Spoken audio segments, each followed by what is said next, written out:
લાખો પ્રવાસીઓ આ ઉપરકોટની મુલાકાત પણ લે છે.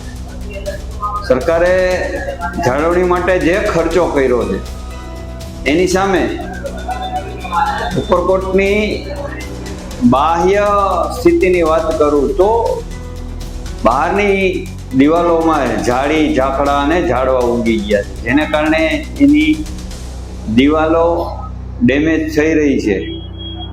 એટલે આ ધરોહરને ડેમેજ થતી અટકાવવા માટે થઈ મેં રાજ્ય સરકારના મંત્રી માનની હર્ષભાઈ સંઘવીને અને પ્રવાસન વિભાગને પત્ર લખ્યો છે કે ઉપરકોટની અંદરની જાળવણી ખૂબ સરસ થાય છે, લોકો ખૂબ પ્રવાસીઓ આવે છે, પરંતુ બહારની જાળવણી નથી થતી. તો આવનારા દિવસોમાં આ ઉપરકોટની બહારની સફાઈ થાય અને એની જાળવણી થાય એ માટે મેં સરકારને વિનંતી કરતો પત્ર લખ્યો. અમારી તમામ માહિતીથી અપડેટ રહેવા માટે જોડાયેલા રહો S9 ન્યૂઝ સાથે.